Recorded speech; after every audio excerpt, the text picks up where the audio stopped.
about the Wildling?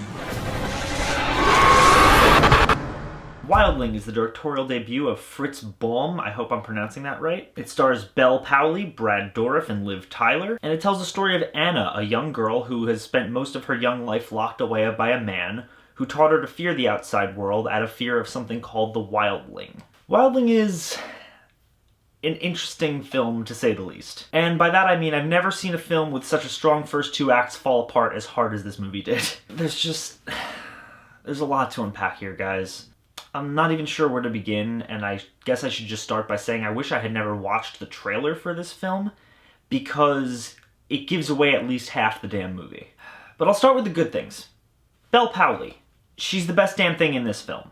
She manages to perfectly balance the whole adorable, wide-eyed, innocent girl with no knowledge of the outside world, while still managing to convey an animal learning to come to terms with its very primal instincts. And I really appreciated that. And it's really the framing of this story that makes it unique overall. The horror elements are there, sure, but really it's more along the lines of a fairy tale. A girl sleepwalking through life who doesn't realize what she is or where she comes from, and as she grows older and sees more of the world, she starts coming to terms with who and what she is. It's a story that's been told plenty of times before, but never quite through this lens, and I think that's what makes this film really interesting. And that framing really helps the cinematography and the sound design do some really interesting things as well. For a lot of this film, you're seeing the world as Anna sees it, and so all the strange sights and sounds that she's experiencing are shot in a way that makes you feel like you're experiencing them for the first time. When she wakes up in the hospital after a life of darkness, everything is extremely overexposed and bright, and as she slowly comes into the world and gets more adjusted to it, it gets darker and more natural. Unfamiliar sounds that she doesn't know how to attune to are either muted or really explosively loud.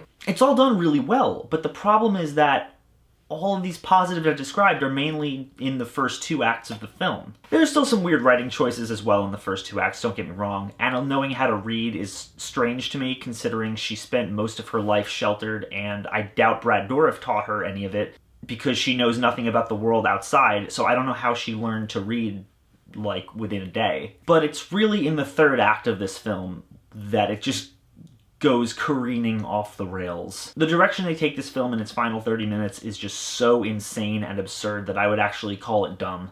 And I really want to clarify, this is not an expectations thing. Don't get me wrong, I did expect this film to go way differently based on its first two acts, but it wasn't the fact that it didn't go there that bothered me. It was the fact that the direction it takes and the absurd, insane things it does in its third act are tonally incongruent with the rest of the film presented. The first two-thirds are something of a dark fantasy, and then the third act just turns into this weird action-driven horror film that just comes out of nowhere. It's like you turned on a different movie. Characters from earlier in the movie return despite it making absolutely no logical sense. There's a guy in a wolf costume that just spouts off exposition really ham-fistedly. It feels like a completely different film or a completely different director took over two-thirds of the way through. On a totally separate note, I don't think I ever really noticed it before this film, but man, Liv Tyler cannot act. She rarely shows emotion, and it's always in that high-pitched, breathy voice that she talks in, and we're supposed to somehow buy that she's the sheriff of this stupid hick town? At the end of the day, I wanted to like Wildling, and I really thought I was going to like Wildling. For the first two-thirds, I was gonna give it a solid.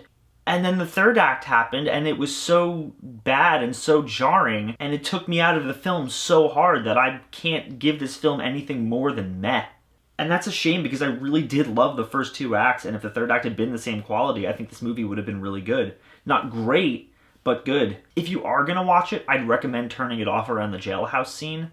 Sure, you'd be getting an incomplete film, but you wouldn't have to deal with the disappointment of the last 30 minutes. As always, guys, thank you so much for watching. If you like this channel and you want to see more, click down there and like and comment and subscribe. If you really like this channel, we have a Patreon now. The link is down in the description. There are a ton of cool rewards, everything from a special thank you to you guys getting to pick the review I do once a month. Patronage is on a per video basis, but Patreon's great in that it lets you pick a monthly spending cap for yourself, guys. So you get to pick what you donate, and honestly, even $1 helps. So if you want to see me improve this channel with better quality videos and more content to put out to you guys for you to enjoy, please consider donating. But even if you don't, thank you so much for watching, and I will see you all very soon.